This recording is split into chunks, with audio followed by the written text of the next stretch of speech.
language. But coming back, you wanted a platform to be able to make this change, but it was a bit difficult. How do you think in this generation we can navigate this terrible terrain invested with a lot of thoughts, whether thoughts of people who wouldn't allow that idea to see the light of the day or the drive and all of that? So can you share an example how you were able to navigate your way to becoming what you are doing currently? Yeah, it's easier now to make a change than before. I must confess that to you. It's cheaper, faster, if you're determined, because the internet is there. Really, politicians can't stop you from using the internet. That's exactly what I did.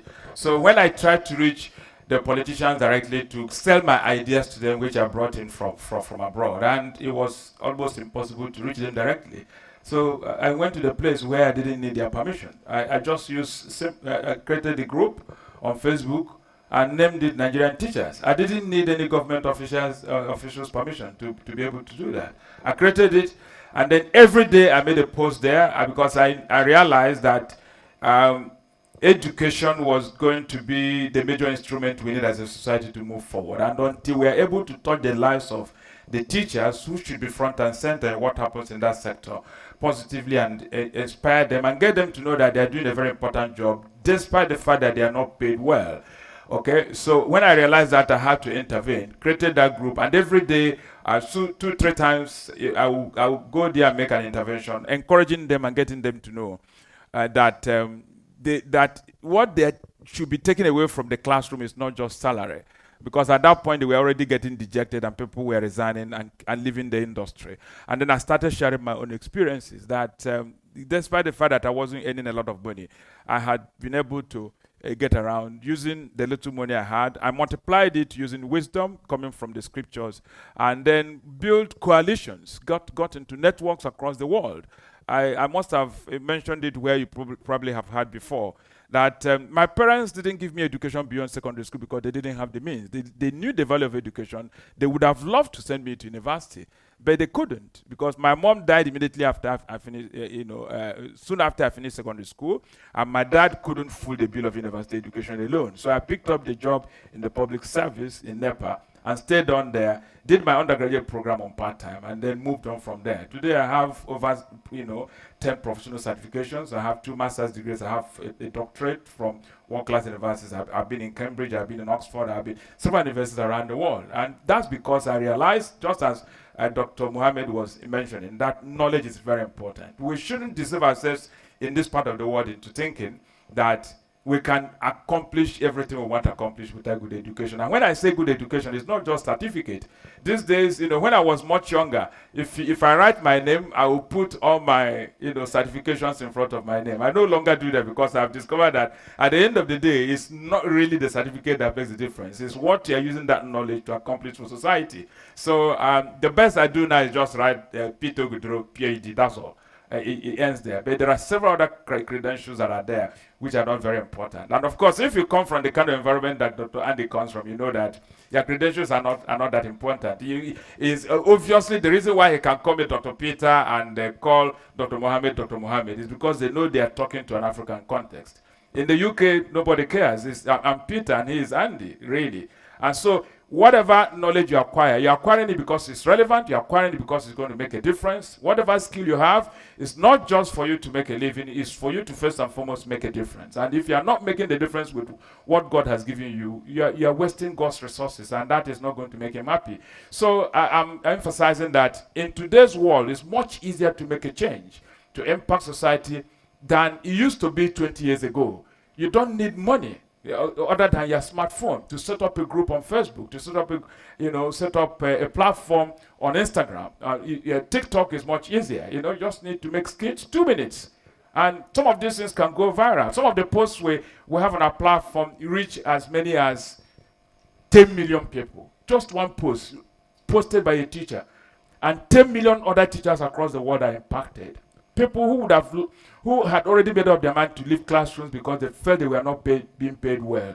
But they read that post and they get inspired. They say, no, that means there's a role God has for me in the education sector. I'm not going to quit, and I'm going to find a way around the issue of money. And we're teaching them how to make money, really. I hired about 7 teachers for a client the other day, And each of the teachers, this is part-time job. Each of the teachers I hired is getting about 250,000 naira. A teacher for spending not up to 3 hours in a week for an individual. You get what I mean? So teachers, we have not been able to get them to know that there's money in teaching. So knowledge, God did tell us that his people perish for lack of knowledge. So teachers are no longer as poor as they used to be. If you go to Lekki Access, you'll find teachers who earn as much as a million naira every month, earning much better than the average professor. Professor Agomo will confirm. They complain a lot and say, how much are they paying us? They, even as erudite and as accomplished as she is, I would be surprised if she's earning up to a million naira. But we have teachers who have only first degree, who have been taught, and helped to get jobs from across the world, and they are being paid in dollars. So life is much easier now than it used to be. Let's not continue to worry about what politicians are telling us on the internet and keep thinking that the world is collapsing. The world is much more interesting now than it used to be. That's a very beautiful thought to share. Yeah, thank you, sir. Yeah, but I still want to say this, knowing that there is no doubt in the fact that in the marketplace or in our environment, biblical value is not something anybody wants to readily embrace. And every time emerging leaders are positioned or they made up their mind that this is the way they want to do it, this is the life they want to live, you see some kind of roadblocks and barriers. And these things still exist. We cannot deny them. Maybe the way they existed when you were growing up, they are different. They have grown different horns now, and they want to shock anybody. So how do you encourage emerging leaders to damn the consequences and go out there and still weather the storm to make influence? It's about wisdom. Our Lord, the Word of God tells us that wisdom is the principal thing. That if one, you see, there's something about mindset. I probably mentioned it on one of the occasions. There's something that a good mindset does to you. And that mindset, you can't get a good one if you really don't embrace the scriptures. One of my favorite verses in the Bible is Romans 8, verse 8. It talks about all things working together for good to those who love God and are called according. Romans 8:28 rather. 8:28. Yeah, so 8:28. Romans 8:28. So it says all things working together for good to those who love God and are called according to his purpose. So at every point in time, tell yourself, if somebody wakes up and realizes that you are trying to make a change that will stop illicit money from flowing into his pocket, and he's going to stop you. Really. You don't need to fight him. You don't need to confront him. If he says you can't use this door, say, thank you, sir. Take this other door. There will always be one door that even the worst giant has not discovered. Keep looking for that door, you'll find it. But to be able to find that door, you need patience. One of the challenges we have with young people today is the fact that they are too impatient. If they set up a Facebook group, and after 1 month, they don't have 200 people following them or who have joined that group, they will shut it down and go and try TikTok. If they go to TikTok after 2 days and they don't have 50 people there, they will shut it down. But again, that has to do with lack of knowledge. But if you have studied marketing, you will know about product diffusion. That you don't create something today and overnight everybody comes to start following you. Now we are talking about we have about 1 million teachers on our platform, which has become the largest teachers platform in the world, and we reach several millions of parents and young people across the world. It didn't happen overnight. That was created on December 26, 2016. This is 2025, about 9 years ago. Okay? We didn't achieve it overnight. And for probably over a year, we didn't maybe have even up to 20,000 people. But I was confident that if God sent me to England, sent me to Austria, sent me to Norway, all these places to go and acquire knowledge, and he wants to use it to make a difference, he will definitely create a platform I will use to get there. You need to trust God and trust him with their entire being. And so when you meet those obstacles, don't chicken out. When you meet those obstacles, don't, start crying. It doesn't make sense. Just keep asking questions. Go to God in prayer And trust. These days, when I talk to young people, who come and say, hey, I hear you can receive who you will marry. How does that happen? Young people today don't even believe it's possible for God to show you who your wife is going to be, to show you who your husband will be. That's how I got married. I didn't see a woman and say, this lady looks beautiful. When I felt I was old enough to get married, I went to Lord in prayer, and I prayed for years. Even after I had got the revelation, my pastor delayed me again for 2 years. But I still believed that I was doing the right thing. And so I stopped talking about the marriage, stopped, talking to the pastor. When the Lord was ready, he was the one disturbing the pastor. When I come to church and I finish, I go home. He said, where is Brother Peter? Where is Brother Peter? He was looking for me all over the place. When God sends you on errand, he will give you the resources. But those resources, when he deposits them, it may not be very easy for you to find them unless you trust him. Because sometimes it trusts him it deposits the opportunities in the midst of thorns. If you keep seeing only the thorns, you don't see the roses, you won't find the opportunities. So go to wherever God sends you. That place that looks like is a desert where nobody is, able to find water. There may be an oasis there. If you get into the place, you will find what God is going to use to promote you. Thank you very much. There is always one door. Just be resilient and trust God. Do not be afraid of the thorns, because there might be roses around there. By the way, you don't get roses where the thorns are not there. Any rose you find without thorns, the roses may not last long. They may die so soon. Thank you very much, Dr. Ogudoro. I want to ask that what transformative power of relational presence do you think can bring about changes in the spaces the young leader have found themselves? Well, we have different levels of relationship, for example. First, you must have relationship with God. Without it, you can't achieve anything. And you must also recognize that when it comes to knowledge, you have to have knowledge of God, you have to have knowledge of human nature, and you have of human beings. You understand how our brain works, what we like and what we do not like, and then understand nature itself, which again, both Dr. Andy and Dr. Mohammed have tried to call our attention to those kinds of things today. So knowledge is the starting point.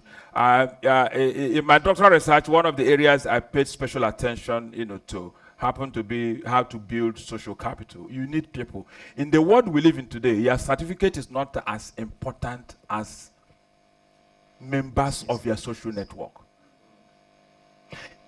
If you have to make a choice between certificate and quality people, which one do you think you should choose? You should choose quality people.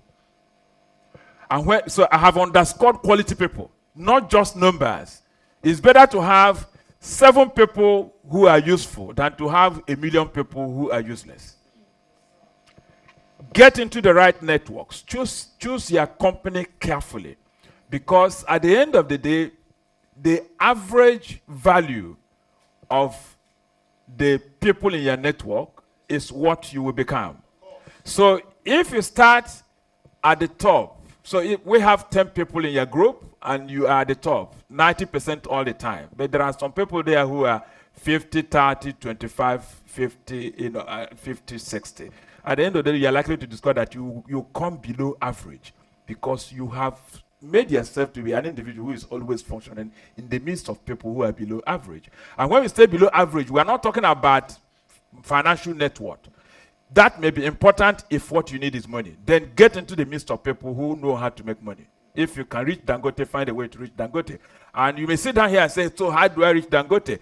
You only need to know somebody who knows somebody who knows somebody who knows somebody who knows Dangote.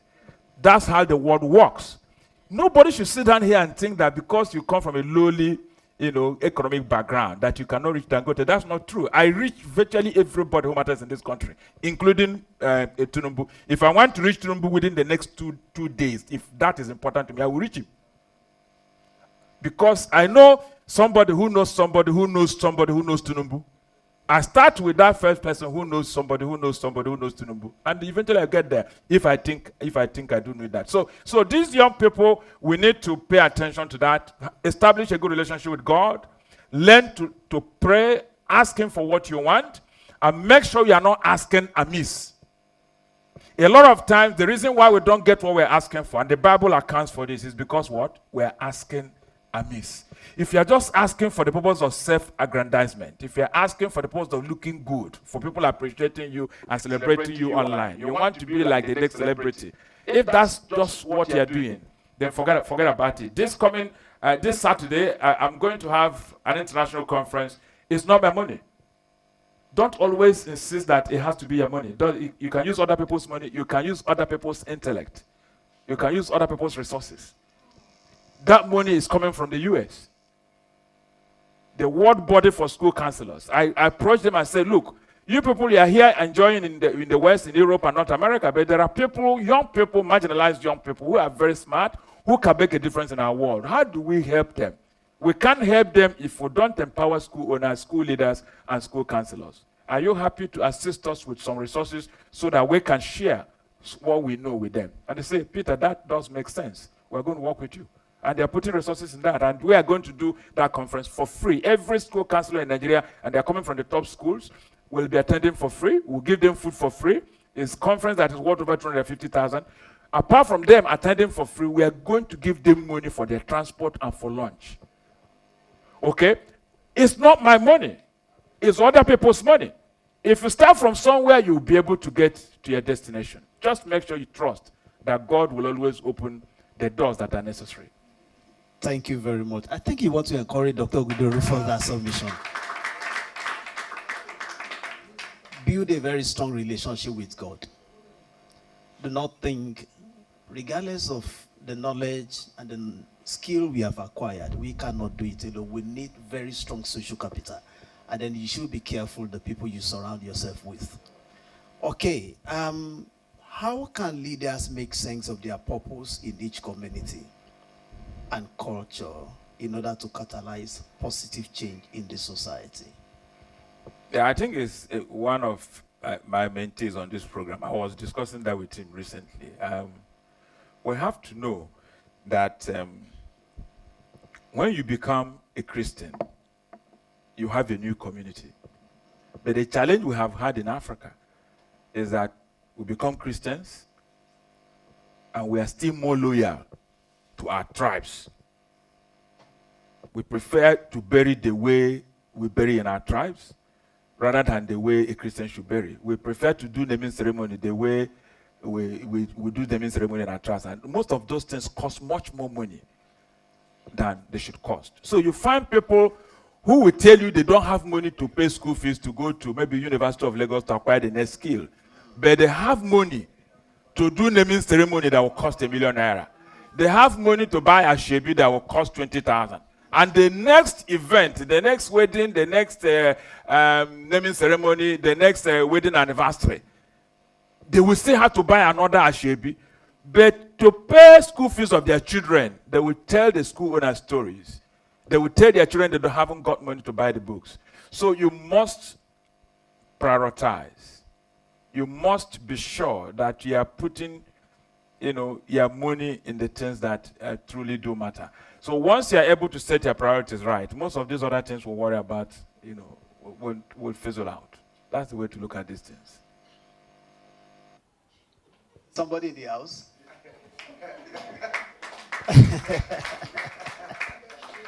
No, emerging leaders. No, let's be serious. This is Dr. Ogudoro, and do you know what? Every time he speaks, he's not speaking from what he has read, what he has heard. He's speaking from the life that is lived, practically. Now, do you think, does that resonate with us?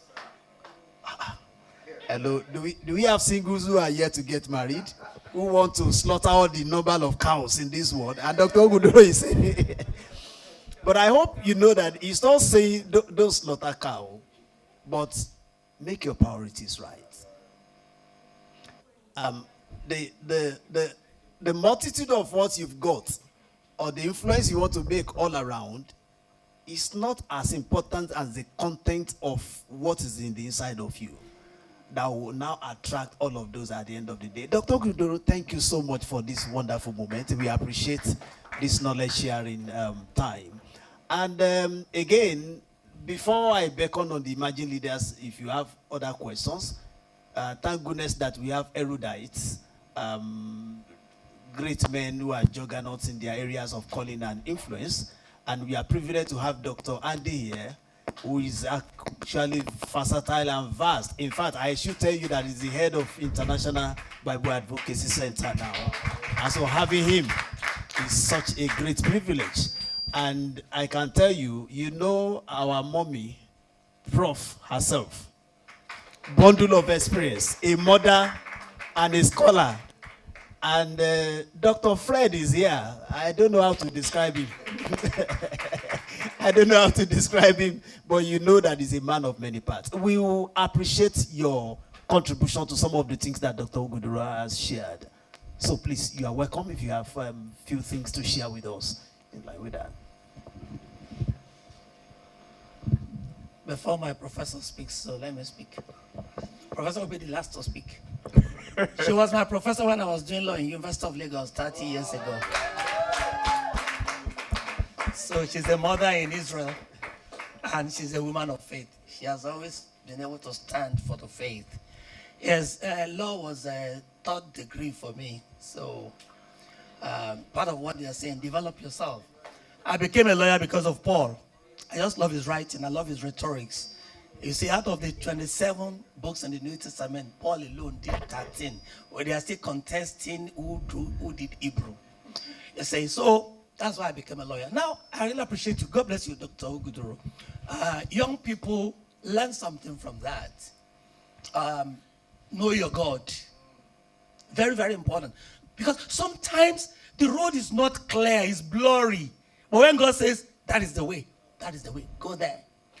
Bush will become road for you. Because in life, most of the mistakes we make is that we want to use our own sense. And I love that song that says, the harms of the flesh will fail you. You dare not trust your own. So that's very important. I was in Bible Society for 31 years and 2 months. I was the CEO for 13 years. I was chairman for Africa Area Board. I was among those who wrote Organogram for the World in Washington, D.C., only 5 of us. So that's how God made my journey. I didn't want to come here. Me and God was negotiating. Because by the time I was coming here, I was 24 years old. I had built my second house in Lagos. I was riding my third car. God said, go on. What for? What am I going to do there? But I never had a regret. I would have come even earlier. That's the one I completed on. Now, on a serious note, let us look at what they say about your network.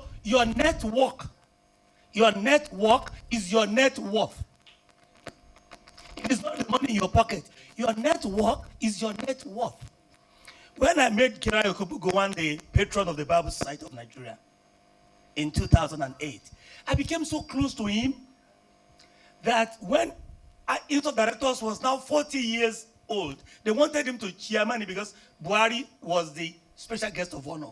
And I called him on a Saturday. And he said, oh, Fred, I'm in Nigeria. I will come. So I agreed that he will come. On Monday, the PA called me. Sir, you called His Excellency on Saturday. He doesn't keep his diary. I'm his PA. I'm the chief of staff. He cannot come. He has given go-ahead to NYSC. And he's a fan of NYSC. NYSC is 50 years old. He cannot leave his own baby and come and chairman at a hotel and suits 40 years of list of directors. I said, don't worry, he will give me another person. He said he cannot do that. I just left him alone. I just picked the call. I just said, Your Excellency, I said, oh, Fred, how are you? I made a mistake. I said, yes, I know you made a mistake. Do you want me to be ashamed, sir? Oh, no, you cannot be ashamed. Get me another head of state who will chairman the place for you. He said, okay, I will try. 2 days later, hello, Fred, Chief Dr. Gula Jonathan is coming. Can you, if you see the way they see me as chief of directors, as, look at this guy, just alternating between presidents. Your network is your net worth. Relationship matters. Keep it very good. Thank you. And as you said, if you want to reach president today, you see, I was the one who printed Bible for his wife when he was 50 years old. Daddy Ajiboye was the one who did for the wife when he was 60 years old. The wife is the junior to my wife at Our Lady of Apostle Grammar School in Djibouti. The wife is from Delta State. His father was Iku Shebiala. So it's Oluremi Iku Shebiala.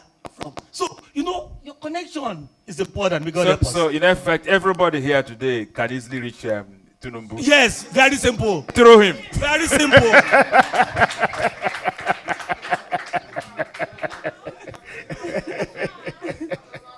Praise the Lord. Hallelujah. Well, I really don't have much to add, but I thank God for this interview. I thank God for Dr. Ogudoro. I thank God for Dr. Fred Dutola. I told him he's looking even younger. And it was in the years when I taught him. He's looking much younger. But you cannot overemphasize the issue of networking.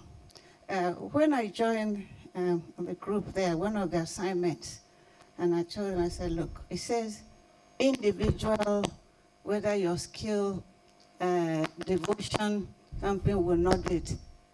But think again, what will do it? I said, I usually say this. I don't know where it's from, whether it's the Bible or what that. Men must first change before kingdoms can change. In other words, there must be a transformation of the way you think and the way you do things. The young ones think, oh, I don't have anybody. No, the lame man at the pool of Bethesda. I've been here 37 years. At 81, pushing, nobody. But I said, you miss it. It's not about money. First of all, you said that relationship with God. Once you know who you are, I said, 2 questions you need to ask yourself, answer. Who am I? And whose am I? Once you can answer those questions, anything. Every morning I woke up, I said, no to Chioma. Chioma is dead. No to self. No to the world. Jesus, I belong to you. What would you have me do? That's after I've knelt and said, Abba, Father, good morning, Daddy, I love you. Lord Jesus, my Savior, my Deliverer, my Advocate, I love you. Holy Spirit, you're already inside of me. My companion, my helper, I love you. Good morning. What would you have me do? When you yield yourself and leave it in the hands of God, say, you may not be sure because all he wants from you is one step at a time. The road may be so dark, look so dark, but unless you take that critical step, you're not going to see what the next line is. And I can tell that by experience, all that. And in the last 3 days or so, we lost, my niece lost her husband in their 40s, suddenly. And then 2 days ago, my prayer partner that the Lord sent to me in 1990 at the lowest point of my life, but she's going to be with the Lord. But we call ourselves twins. And her last child, who I used to call my solo, was one of the 3 killed. The Southport, North Carolina shooting a few days ago. I was at work. My phone was ringing. And I said, this is my sister. She hasn't called me for a long time. I've called her and they mentioned it. I said, what's happened to George? What's happened to my... He said, no, it's Solomon was killed. But what am I trying to say? When I called the dad, he's a reverend in Foursquare. He said, my sister, I'm trying to hold on. The foundation you need is Jesus. And what I'm not talking about my uncle, my mother's brother, who also lost the first son, all in this last 1 week. But the reason why one can move about and all that is that I know who I am, and I know whose I am. My key verse, Romans 8:28. All things work together for good to them that love God. And I said, and he knows what I can bear. So whatever he allows to come my way, he knows that good will come out of it. But the young ones, they want a quick fix it. There is no quick fix it. Sometimes you have to lose your own identity and you think you want to take the credit. It's not important that you take the credit. That's where that networking, that institution, that group, that network, being that faithful something, you lead even from, but you're the one pushing. Let others go in front. At the end of the day, what's important? The goal. That transformational leader must be someone whose eyes are fixed on the goal. And you don't lose touch, but enable and harness and sanitize without having the right people in your group, you will not be able to achieve it. Thank you. Thank you so very much. Thank you very much.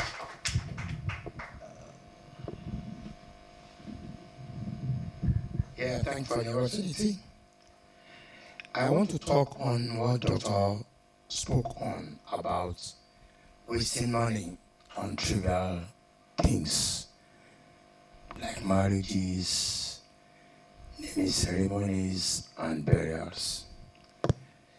Pastor Sam Yemi influenced me seriously on this, and it affected me.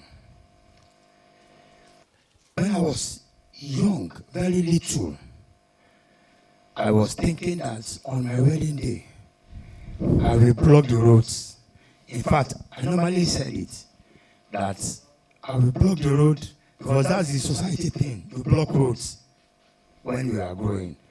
Then I exaggerated it. Block the road from my Putimeta house to Pangrove. But when the realities of life came and we began to hear a lot of things, like I said, whosoever controls or whatsoever controls your mindset controls your life. Sam Adeyemi controlled my mindset, and he controlled my life. I could count the number of people that were on my wedding. I went to church. I did all that I was supposed to do, but all our parties ended in the sitting room. That was a change of paradigm, a change of narratives. I'm telling you, young people, to let you know that this thing doesn't matter in your life. Oh. Today, the woman I married then was late, but one of his children is in UK. And all of them are doing well, not because of the type of marriage we had. Even my naming ceremonies were always in my sitting room.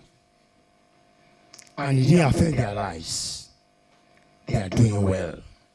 So, some will tell you, okay, you block road today, take it to the market and use it to buy something. That's what you always say. Okay, you have done a party and you have blocked road. Take it to the market. Take that blocking of road to the market and get what you want to get. I remember in one of the naming ceremonies of my son, my neighbor was my friend. I was a landlord. I didn't block road. They who are tenants will block road. And they will say, Sheyi, why is it that you landlords don't block road? But we that rented house, we are the one blocking roads. So it is a poverty mentality. Thank you so very much. Yeah, so that's very important. And I think we need to underscore it. We have to recognize that this ceremony of today that costs us a lot of money, in the fullness of time, in the grand scheme of things, it won't matter. People won't remember. That wedding is a one-day event. And if you are a researcher, like I am and several other people here are, start monitoring. If 100 people attended your wedding, in your entire lifetime after that day, you are not likely to meet more than 5 of them. All the people you have tried to impress. And if you run into problem tomorrow, they will all come and say, we knew he was going to run into problem. They came to eat, they clapped hands, they even made comments to salute your education. But if you run into problem, say, why were you expecting that he would do that type of wedding and not run into problem? You did it to impress them. So the smart thing to do is don't bother. Don't one of my children, when we had his naming ceremony, even the pastor that was assigned from church to come and do the naming ceremony, he came like 15 minutes late. I asked one of my clients who was the pastor to conduct the naming ceremony.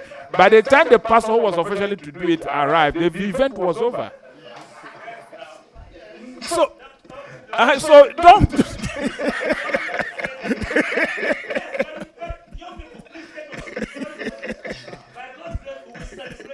Yes. If you are the top, I will celebrate you. You will be better than us. Amen. That's the essence of this workshop for you. Do you know my first daughter's wedding? Many Bible Society people who were here in 2008. It was my younger sister went to photocopy 80 cards. And they even took Ankara. Me, I did not take clothes. But I bought 2 cows. My cousin from London came and bought a cow. We killed cow. I don't know many people who came. One of the presents that they opened at Redeemed Christian Church in the altar, because God told me they should not open their gift. God told me it's good to know God. One of the presents was a coffin wrapped as present for their wedding. So some people come for a wedding they are not well wishers. Somebody ate my cow, drank my drink, and bought coffee as gift for my daughter. After that, I told the children, hey, no noisy when people they did in London, Manchester. Maximum 80 guests, maximum in Manchester. That's all. Simple. So your life is more important than the noisy wedding. All you need is your people to sign your certificate. Use their resources to pursue vision. Use their resources to pursue purpose. It's very important. Don't worry about whether your mates and people in the community understand what you're doing or not. The purpose is between you and God. So long as you are in it, it doesn't matter whether people are celebrating you or not. God has a way of creating platforms that will celebrate you. Thank you very much. Is anybody getting anything here? Okay, so before I break, because I want Dr. Andy to speak to some of these things too, from his perspective. But emerging leaders, do you have further questions?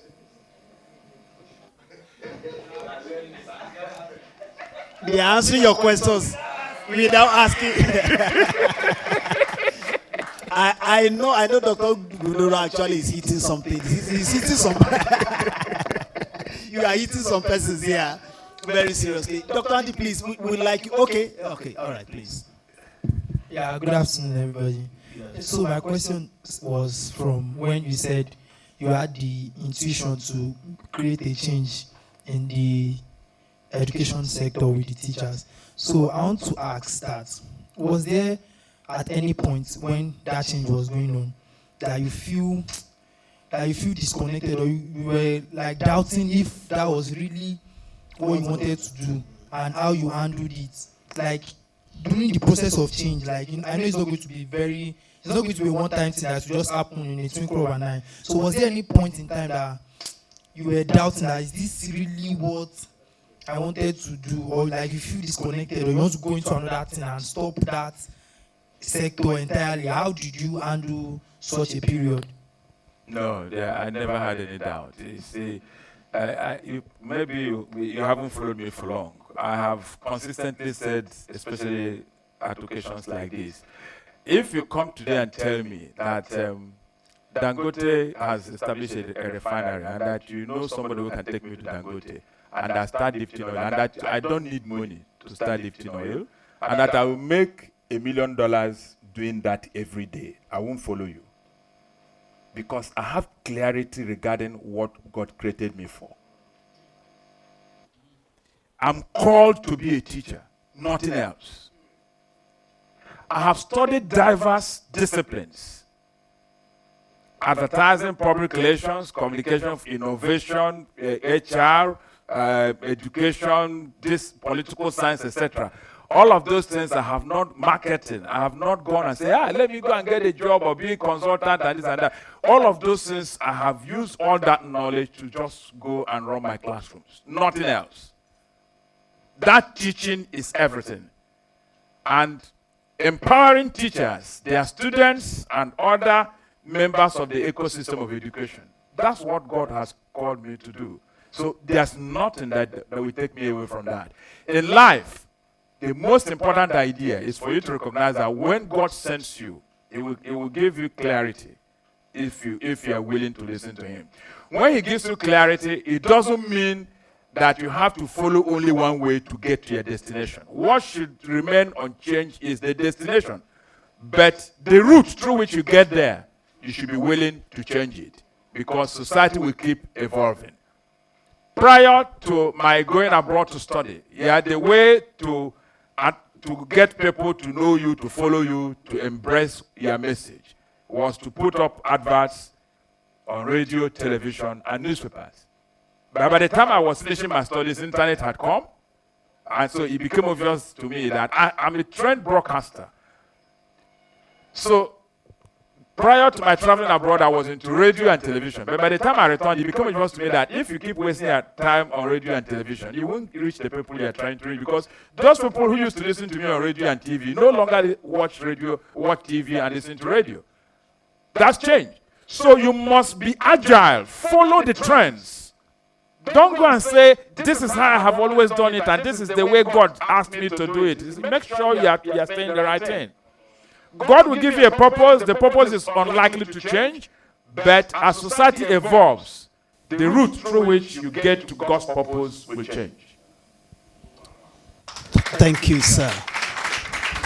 Yeah, before I bring Dr. Adio, I thank God for our mentors. I still want to ask that same question, Dr. Ogudoro. Before the issue of you establishing this network where you are able to reach out to teachers across the globe, in the journey of life, whether in the pursuit of your career or our mentors, please, was there any time, or were there times that in pursuing that dream, in pursuing that particular goal, you started doubting, am I sure God actually asked me to do this? Probably because of the roadblocks and some barriers and some limitations they were confronting you at that point in time. If there were, how did you manage to move forward?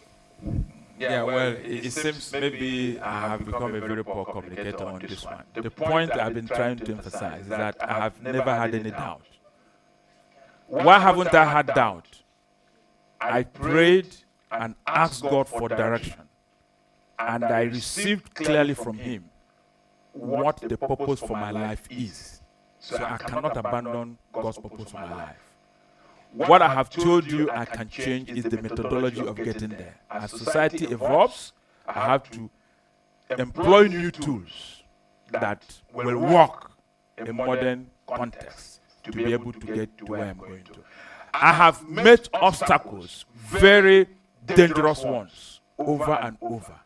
So let nobody tell you that once God sends you, it's going to be smooth ride to your Eldorado. There's no such thing. Anybody who has got to very significant positions in life and hasn't met obstacles, don't follow him, because he can't help you. Is the truth of the matter. So I have met obstacles, but when I meet obstacles, those obstacles don't make me to start wondering, is it God that sent me? I will only be asking the question, God, so how do we deal with it?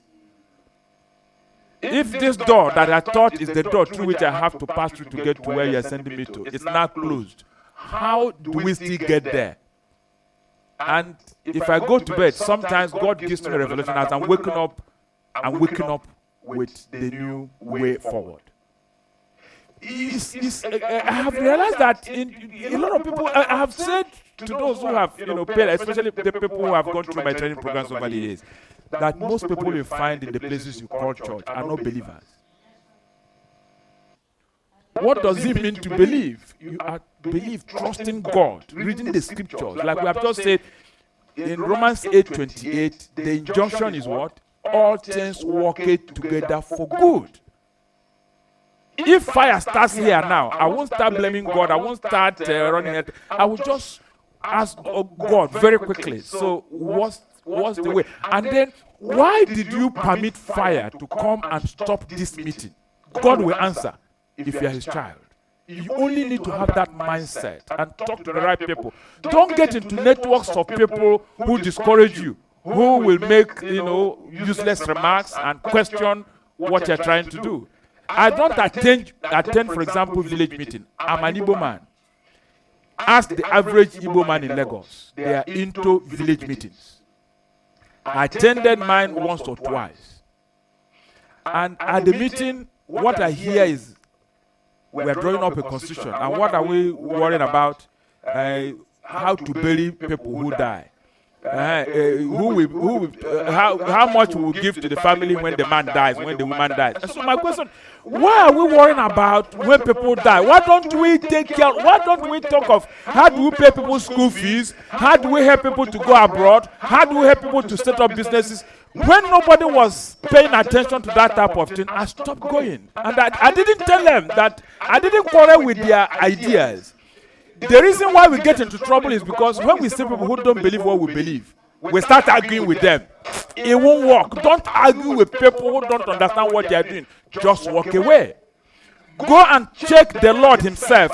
That's why Jesus, if we follow Jesus rigidly, you won't get it wrong.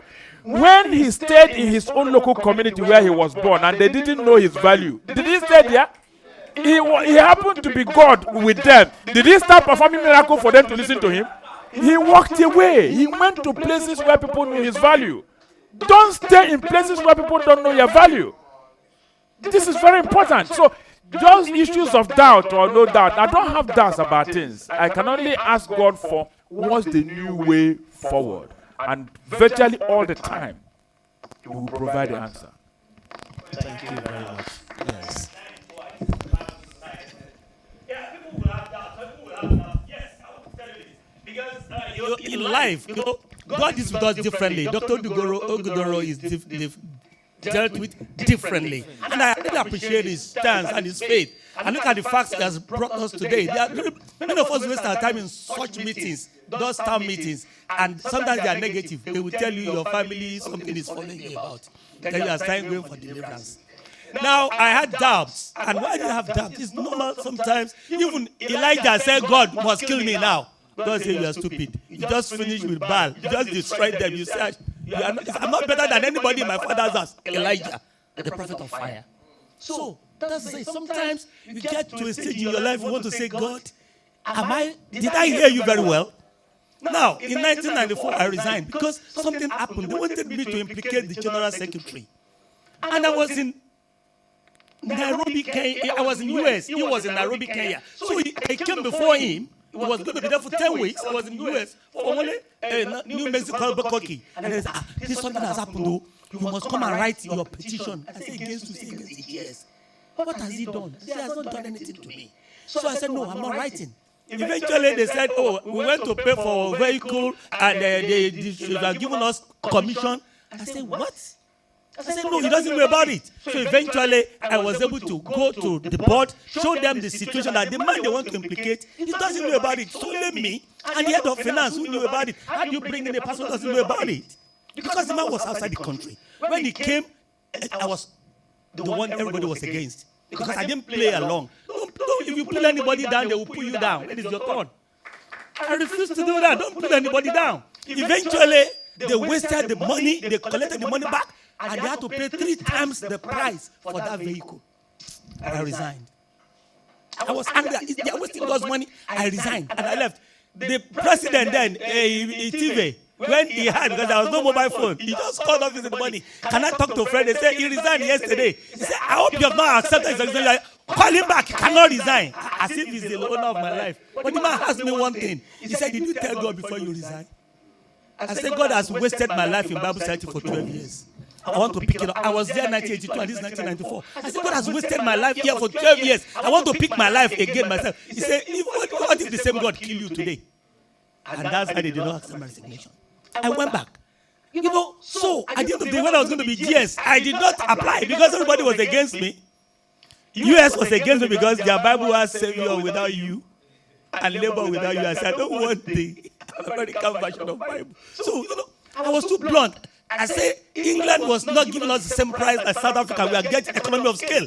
And I was angry. I will express myself. So I made enemies along the line. If you are blunt, you will make enemies. But be blunt, truth is constant. Eventually I prayed and I did not apply. But the day it was going to close, God gave me 3 revelations. This place was not built. I was the one who built this place. I built this place in 2003. So this was not there. And I saw this place that has not been built. I went to use that toilet. And then the person called me. Hello. I said, no, I only came to PO. I don't know about this. They said, no, put on gloves and push the thing inside. To buy jakpu, when you eat akpu, those kind something that doesn't flush. I just did it. I flushed. I said, God, I will not be akpu in Jesus' name. Turn the other side. They said, sweep this. I said, this place is tiles. There's sweep. And a lot of dirt. I said, and I decided to face down. Not on any side again. See the way God works. Then, that one, I saw myself in knicker and t-shirt that was already torn. And I was carrying block and I was putting block. And God said, Fred, rise up, clean, and build. That's the mandate God gave me for 30 years in Bible Society. I'm glad you are living witness. I cleaned and I built. clean and beautiful. So all the sweeping ground, flushing toilet, using gloves to clear toilet and washing my hand, and then cutting block to. So 3 times. So I was not afraid when God was leading me to do things. Okay? God, 3 times you told me what you want me to do. So sometimes it's good for us to confirm that God is leading us. And that gives us a bravery that when everybody is saying no, the end will justify the means for you. Thank you very much. Thank you so very much.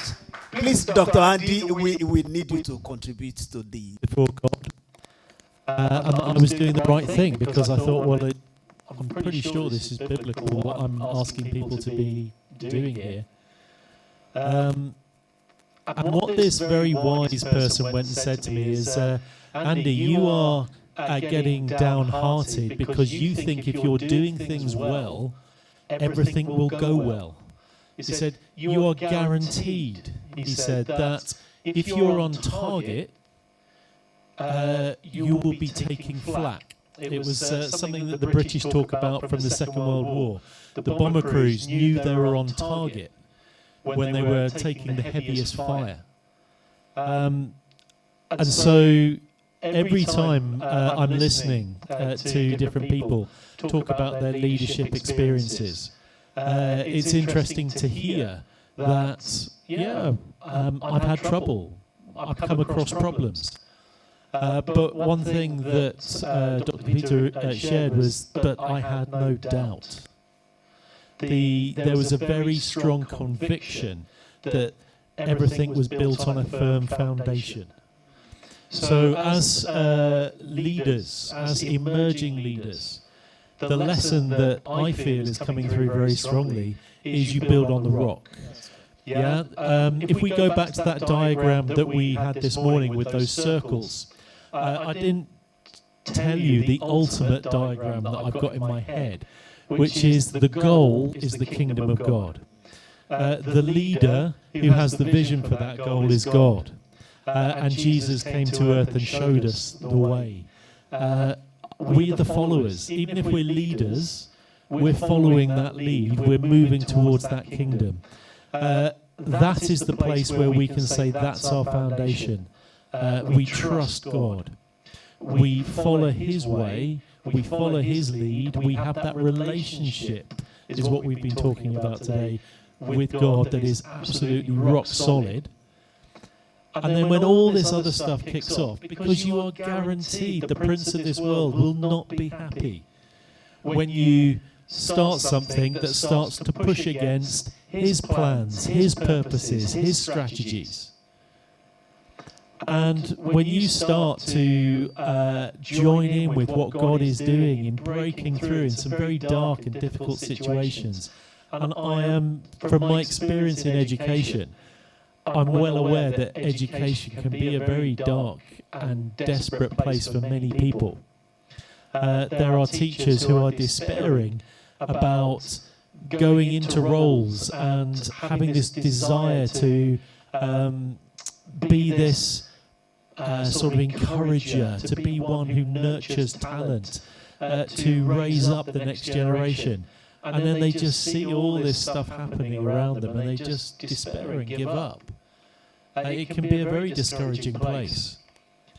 But from what I've been hearing today, I can see that a very great work in education has happened and is going on because of trust in the one who should be trusted. The rock, the firm foundation.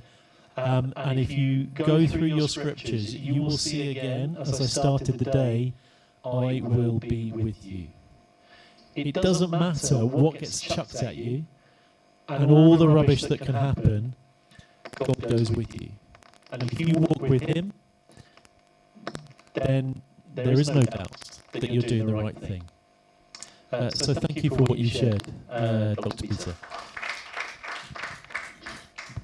Dr. Andy, thank you for that beautiful input. We appreciate that. I want to say thank you to our very experienced and highly esteemed mentors and fathers and mothers that they are. And thank you so much for what you have shared with us, Dr. Andy. That's very, very apt. And Dr. Ogudoro. Dr. Ogudoro. Dr. Ogudoro. Dr. Ogudoro. Come on, put your hands together for him. He came sharing this free of charge for all of us to learn and to continue to grow. I'm sure if politicians were the ones to have invited you, you will have built them handsomely, because by the time you collect that money, you apply it back into some people's life, because that's what the ministry that God has given to you. Thank you so much. Keep flying. We are not tired of seeing that grace, multiplying in your life. And want as many as possible to join that same realm, where we can make much impact, and the Lord will continue to multiply His grace and wisdom upon our lives. Thank you so very much, and God bless you all.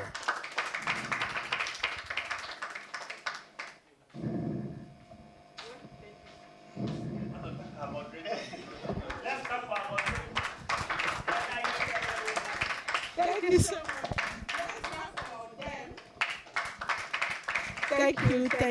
Thank you.